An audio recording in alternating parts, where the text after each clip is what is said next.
ጽምዶ የምትባል ሐሳብ ከጅምሯ የተቀደመች ሐሳብ ናት። በብዘለኹሞ ሰላምታና ተቀበሉ ንሎምስ ተሰናድኡ ዜናታት ካብ ኣሰር ሚድያ ከነቅርበልኩም ኢና ኣርእስትታቶም ከነቀድም ድሮ መዓልቲ ናጽነት ኤርትራ ብዝተፈላለዩ ጽምብላት ይኽበር ኣሎ።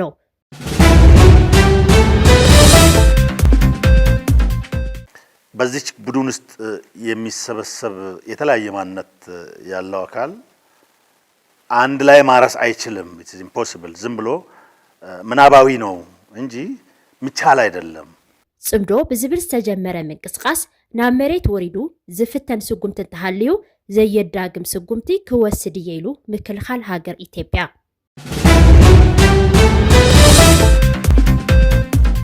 መሰል ህዝባ ኣሕሊፋ ከም ዘይትህብ ኢራን ኣፍሊጣ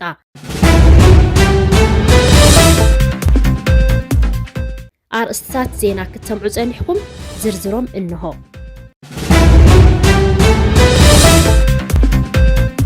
ሰራዊት ምክልኻል ኢትዮጵያ ጽምዶ ብዝብል ምንቅስቃስ ኣቢሉ ኣብ ልዕሊ ልዕላውነት ኢትዮጵያ ዝፍተን ስግኣት እንተሃልዩ ብዛዕባ ዝወስዶ ስጉምቲ ኣብቲ ሃገር ንዝርከቡ ማሕበረሰብ ዲፕሎማሲ ገለጻ ሂቡ። ዳይሬክተር ርክባት ወፃእን ወታደራዊ ምትሕብባርን ምክልኻል ሃገር ኢትዮጵያ ሜጀር ጀነራል ተሾመ ገመቹ ነቲ ጽምዶ ብዝብል ስያመ ይካየድ ዘሎ ምንቅስቃስ ናብ መሬት ክነውርዶ ኢና ዝብሉ እንተኾይኖም ዘየዳግም ስጉምቲ ከም ዝውሰድ አጠንቂቁ። ጽምዶ የምትባል ሐሳብ ከጅምሯ የተቀደመች ሐሳብ ናት። የተቀደመች ሐሳብ ናት ማለት ጅምሯም መነሻውም መድረሻውም ይታወቃል። እሱ ብቻ ሳይሆን አባቷ ማን ነው አያቷ ማን ነው በደንብ የሚታወቅ ሐሳብ ነው። እንደ ሐሳብ ሉዓላዊነትም ደግሞ ጸረ ሉዓላዊነት ሐሳብ ናት። ኢፍትሃዊ ሐሳብ ናት። አንፌር የሆነች ሐሳብ ናት። የምትመክን ሐሳብ ናት። ተግባራዊ የምትሆንም ሐሳብ አይደለችም እና በአጠቃላይ ቅዠት ነው። እቲ ዳይሬክተር መብርህ ዝሃበ ዝተፈላለዩ ተቃዋምቲ መንግስቲ ኢትዮጵያ ከምኡ ድማ ካብ ኤርትራን ሱዳንን ዝተወከሉ ዝተሳተፍሉ ኣኼባ ኣብ ሃገረ ሱዳን ከተማ ፖርት ሱዳን ምክያዱ ስዒቡ እዩ። እቲ ዘተ ዝተፈላለዩ ኣባላት ፖለቲካዊ ውድባትን ምስ ኢትዮጵያ ተጻብኦ ዘለዎም ውልቀ ሰባትን ዝተሳተፍሉ እዩ። እቲ ጽምዶ ዝብል ቃል ብወገን ሕወሓትን መንግስቲ ኤርትራን ዝተጀመረ እኳ እንተኾነ ዛጊድ መራሕቲ ብዕሊ ዝጀመርዎ ርክብ የለን። እቲ ስነ ሓሳብ ግን ካብ ክልቲኦም ወገናት ሓሊፉ ምስ ፋኖን ሱዳንን እውን እናተኣሳሰረ ከም ዝርከብ ይፍለጥ። ምክልኻል ሃገር ኢትዮጵያ ብባዕሉ መራኸቢ ሓፋሽ ኣቢሉ ኣብ ኢትዮጵያ ንዝቕመጡ ዲፕሎማሰኛታትን ወታደራዊ መኮንናትን ብዛዕባ እቲ ጉዳይ ግንዛበ ንክህልዎም ሰፊሕ ስራሕ ከም ዝተሰርሐ እዩ ዘፍለጠ።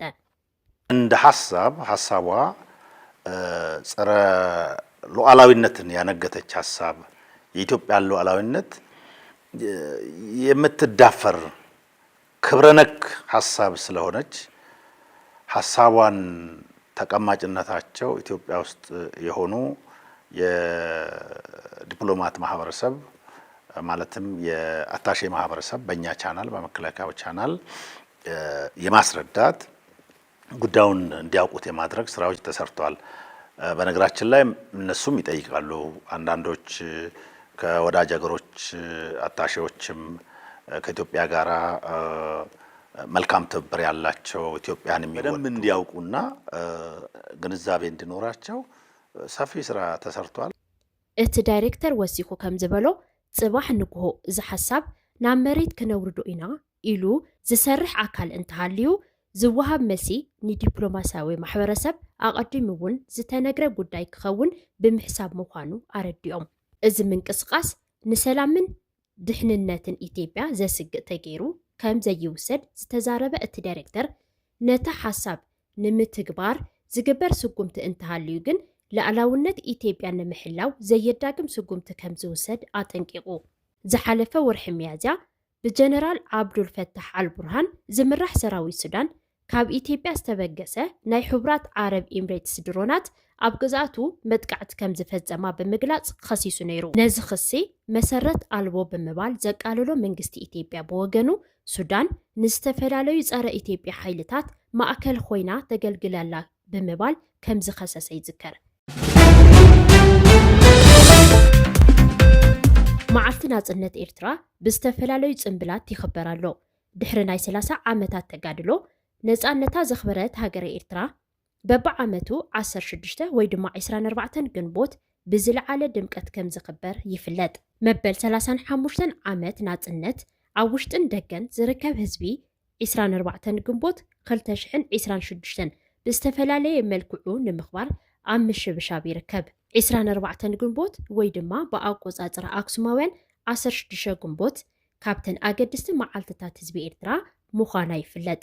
ምክንያቱ ድማ ውጽኢት መስዋዕትን ባህጊ ህዝብን ስለ ዝኾነት ከም ዝኾነ ብዙሓት ኤርትራውያን ይሰማምዑ። ብኻልእ ገጽ ድማ ሙሉእ ናጽነት ኤርትራ ኣይተጋሃደን ኢሎም ዝምግቱ ኤርትራውያን ኣለዉ። ሃገር ናጻ ወፂኣ እያ፣ ህዝባ ግን ናጽነት ኣይረኸበን ብምባል ይከራኸሩ። ነዚ ሓሳብ ዘሰግሙ ውሕዳት ዘይኮኑ ኤርትራውያን ብርጌድ ንሓመዱ ዝተባሃለ ውድብ ኣጣይሾም ኣንጻር መንግስቲ ኤርትራ ይቃለሱ ከም ዘለዉ ይፍለጥ።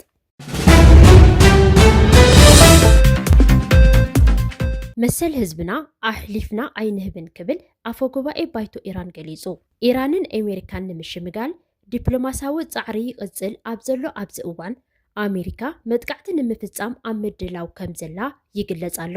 ኣፈ ጉባኤ ባይቶ ኢራን መሓመድ ባጋር ጋሊባፍ ብወገኑ ነቲ ኣብ ዝቐነ ይረአ ዘሎ ኩነታት ሃገሩን ኣሜሪካን ኣመልኪቱ ኣብ ዝሃቦ ሓሳብ መሰል ህዝብናን ሃገርናን ካብ ምሕላው ንድሕሪት ኣይነብልን ኢሉ። ኣሜሪካን እስራኤልን ብሓደ ወገን ኢራን ድማ ብኻልእ ወገን ኮይነን የካይድኦ ዘለዋ ውግእ ደው ንምባል ፓኪስታን ኣብ ምሽምጋል ከም ትርከብ ይፍለጥ።